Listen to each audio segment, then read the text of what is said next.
10 random magic cards rated, everybody. It's day number 52 now. We're completely past 50. We blew past it, man. Now we can't even really talk about, hey, it's number 50. We're completely past it. So let's see what the first card of the day is.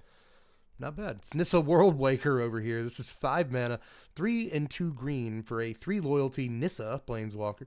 If you +1 her, target land you control becomes a 4/4 elemental creature with trample. It is still a land. That is not till end of turn, by the way. You can +1 her as well, another +1, to untap up to 4 target forests. Neat. You can also -7 Nissa to search your library for any number of basic land cards, put them onto the battlefield, and shuffle your library. Okay. Those lands become 4/4 elemental creatures with trample. They are still lands. This was originally printed for Archon. No, it was originally printed in Magic 2015. Yeah, I remember you. I remember this art. I remember you. This card wasn't actually played that much, though. But it kind of was. This did see some play. But not as much as I would have wanted it to see, honestly. At this point, just a 5, mana planeswalker that makes 4/4 effectively every turn seems pretty good, but you don't want to lose lands, right? Like the moment you make your land a 4/4, they'll just like go for the throat or whatever. But I will also say this. This is effectively like a free planeswalker, like you pay 5 for it and then you immediately get 4 mana back in your mono green or mostly mono green deck. Although I guess nowadays you could play like Triomes and you could play like Surveil lands because those have basic land types.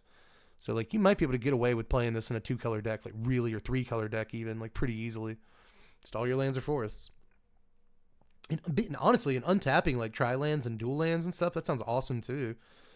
That +1, untap up to 4 target forests, that just keeps staring at that. That's really, really good.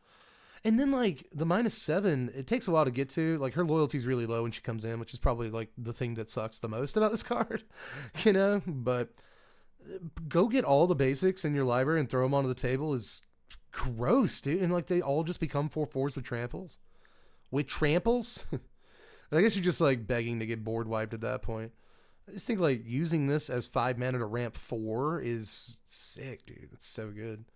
So I like this. A good bit, dude. I'm going to give this card like a 6.8. I really think that this card's awesome. So maybe I'm just falling for it. I've already said all the reasons why the card could be bad, right? You get swept when you use the ultimate. You get like spot removal when you use the +1, the first +1. But still, man, in today's world, I think that other +1 where you untap the forest is very good. So yeah, high 6, definitely. Horizon of Progress is up next. This is a land printed in Modern Horizons 3 Commander, so it's like brand new. You can tap it and pay a life to add a mana of any type that a land you control could produce. Okay, so Reflecting Pool, but pay a life. Gotcha. You can also pay 3 and tap it. You may put a land card from your hand onto the battlefield tapped. Okay. And you can pay 1, tap it, sack it to draw a card. That's really good. Comes into play untapped, is Reflecting Pool, also is an extra land drop on certain turns, and also draws a card. That's really phenomenal, dude. I've never seen this card. That's great. That's just quite good, I think. I don't have words. I don't know, man.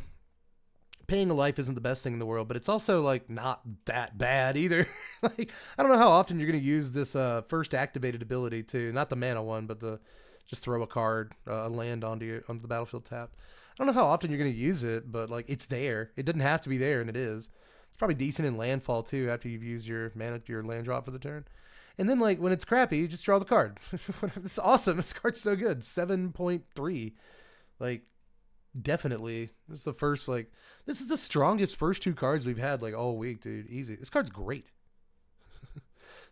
What incredible analysis. This card's good. I just said that for the last couple of cards. But seriously, I believe in this thing, man. This card's awesome.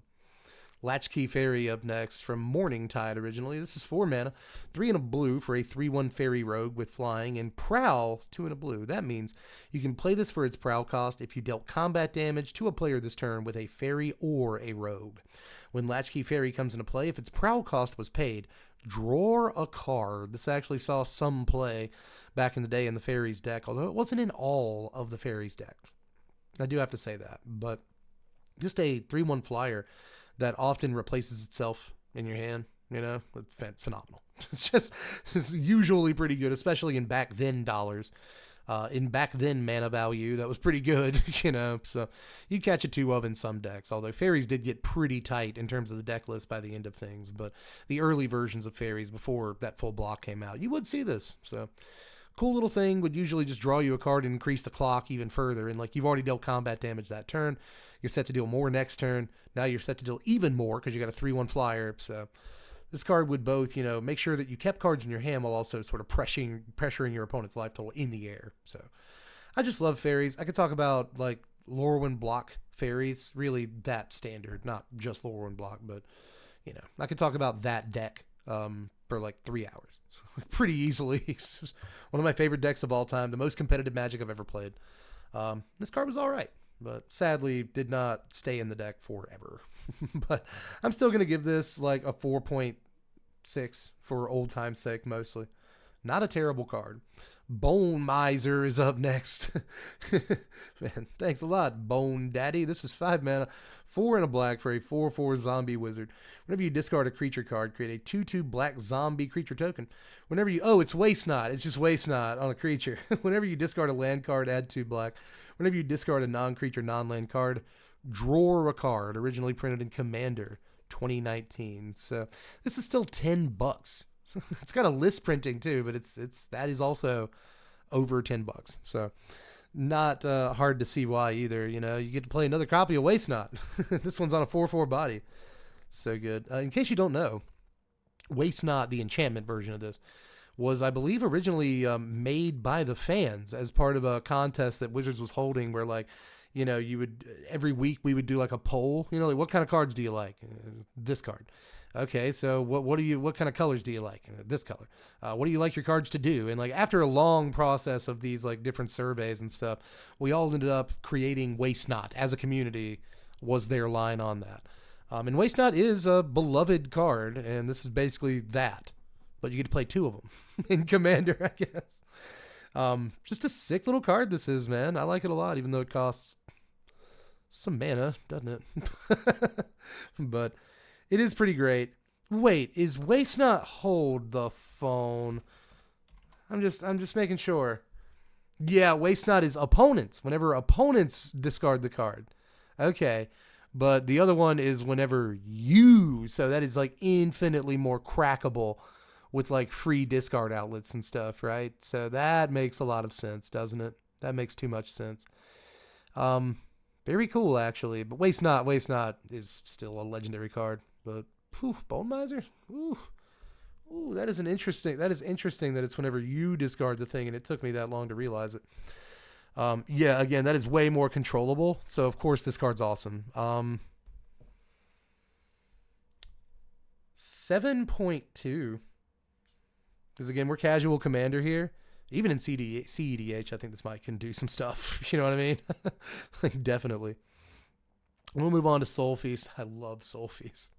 Weirdly, I was just thinking about this deck 5 seconds ago. Soul Feast, originally printed in Urza's Destiny, as we all know. I do. This is 5 mana, 3 and 2 black for a sorcery. Target player loses 4 life, and you gain 4 life. Looks terrible, right? Absolutely atrocious. It's actually your win condition. You're looking to cast this card 5 times. You heard me correctly.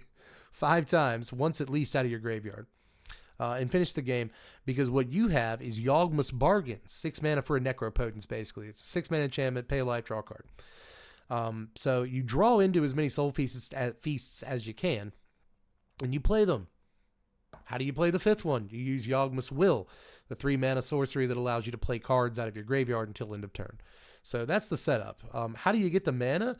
You play, I think it's like Ravenous Scourge or something. I forget the exact name of this card, but it is a 5 mana black creature, I believe also printed in Urza's block, I think in Urza's Saga, that allows you to discard a card from your hand and get 2 black mana. So what you're doing is you're drawing cards with Yawgmoth's Bargain. You're discarding those cards to the Scourge and getting mana for doing so, and you're casting the Soul Feast that you also draw. And in that process, you're gaining life from the Soul Feast, right? So that means you can draw more cards, hopefully draw into the Yawgmoth's Will that you need to cast the 5th Soul Feast out of your yard and win the game that way. This was the first like big combo deck that I ever learned how to play. When I was like 12, 13 years old, something like that, I learned how to play this deck. And it opened my eyes to like what Magic can actually be, because up to then I'm just playing like Savannah Lions, you know, Shivan Dragons, stuff, whatever, like Hypnotic Spectre. Like I thought the most broken play in the game was, you know, Dark Ritual, Hypnotic Spectre, which fittingly probably would have torn this deck apart, to be honest. But we also got to play Dark Ritual in the Yawgmoth's Bargain deck. So you can get Bargain like really easily and really early. But yeah, we also had Phyrexian Tower, Academy Rector. That deck was so sick, dude, because like, you know, you'd basically Dark Ritual into Academy Rector on turn 2. Turn 3, Yawgmoth's Tower, sacrifice the Academy Rector to Tower. That's 2 black mana from the Tower, but when Academy Rector dies, you go and search your library for any enchantment and put it into play. So you just get your Yawgmoth's Bargain, put it into play on turn 3. You've got 2 mana open. Just, it's so good. At least 2 mana, if not all of your mana open. So just so good. Love that deck. And we'll always love that deck. So for old time's sake, and for the fact that you were in a real standard deck at one point in your life, I'm going to give you a 5. The honorary 5 of the day, my friend, because really you're like a 2. Cards like this typically aren't good, but man, I love this card so much. But we'll move on to Breath of Fury, finally. This is 4 mana, 2 and 2 red for an aura that enchants a creature you control. When an enchanted creature deals combat damage to a player, sacrifice it and attach Breath of Fury to a creature you control. If you do, untap all creatures you control. And after this phase, there's an additional combat phase. All right, so Relentless Assault. And if the guy deals combat damage, you sack it and get another untap step, or another attack step. And then if you attach it to a creature the second time and that creature gets through for combat damage, you sack that creature. So like, does it keep going and going and going forever if your creatures keep getting through? This is $15, dude. It's crazy. Even the cheaper printing, it's only been printed twice. But the Commander 2016 printing is like $12, $11.50. And there's a reason. Card's gross. Card seems pretty gross, actually. As far as Relentless Assault tricks that you could be doing, this is really good, especially considering it's an aura. This is one of those where like it's actually better that it's an aura, not just because it passes from creature to creature, but because you might be getting some sort of benefit from playing an aura on the specific creature you're playing the aura on. It's just, I don't know. It's actually pretty good.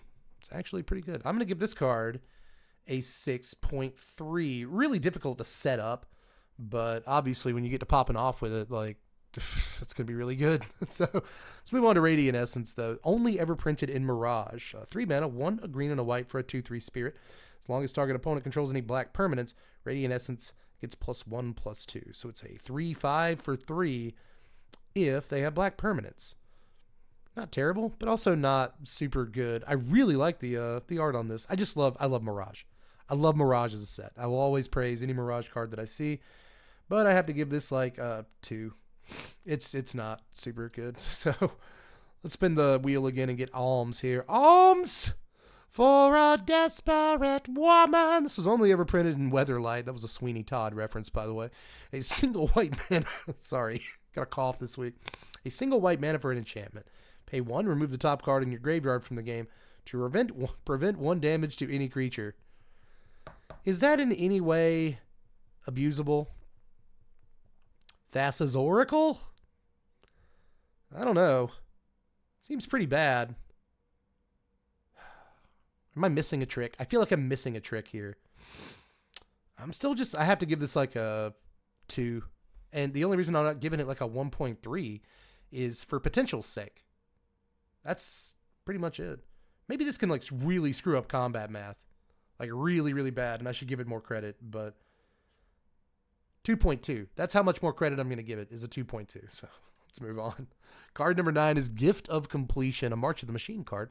2 mana, 1 and a black for an enchantment. When it ETBs, incubate 3. Whenever a Phyrexian you control dies, surveil 1. It's a cool line of text. Certainly not a bad line of text in your Phyrexian's deck, but it's not that great, all things considered. It's like a 4 mana 3/3 with this line of text. So what is that, a Phyrexian Vivisector? Like, it's kind of a take on that card, but am I getting that card right? There's like a guy that's a 2 mana creature, and whenever a creature you control dies, surveil 1. That's literally what he does. Maybe I'm getting the name of the guy wrong, but still, this is just a version of that, and that card's not even great. So, and I'm a guy that loves like death triggers. You know that about me, and I can never really get excited about it. So I'm just going to give this card a 4.7 because Surveil 1 on a Death Trigger is good, but I'd still say it's slightly below average. We'll move on to Counterspell. Good old Counterspell. Man.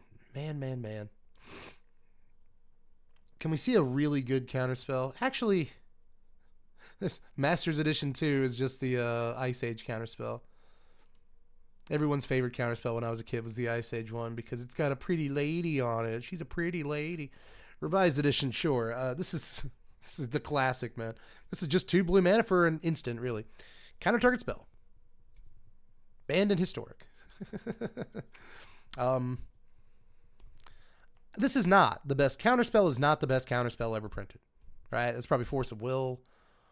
But I would say that this is still in the top 3 Counterspells like ever printed in the history of Magic. Maybe top 5 at this point. So really goes to show you, man. Like some things don't actually power creep, right? They've done a lot to not print a card that counters spells at this level in a very, very long time. So it's really hard to beat the original in this case, man. Again, Force of Will, maybe even some other free ones, you know, are technically better, but I'm not sure that it gets much better than this, honestly. So I'm going to give Counterspell an 8.3. And that is a great card to end the day on, man. It really is. You guys know how I feel about Counterspells. I don't mind that they're in the game now.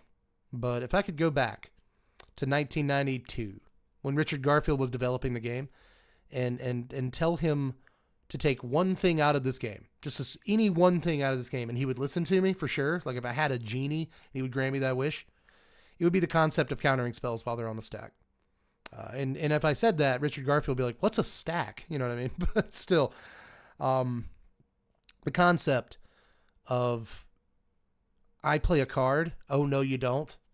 We've been over it 1,000 times. I've taken a lot of guff for it too, but it will always be my opinion that in a card game where the point is that people have fun playing their cards, probably the worst mechanic you can introduce is actually you don't get to play your cards. So I don't love counterspells generally, but I respect them. And in this case, I have to give the card just a really, really high score because it's the OG for a reason. They haven't printed one like it for a long time for a reason. Counterspell is a busted Magic card, dude. It is actually kind of a busted Magic card, seriously. So let's give it an 8.2 and get out of here, man. Last card of the day too. And last card of the day has been good like most of the week, man. But anyway, I'll see you guys for Friday. Gonna review some cards on Friday. See if I redo that joke tomorrow. Maybe I'll have had time to think about how I'm actually supposed to present that joke. But anyway, we're 18 minutes in. I gotta get out of here, guys. Bye.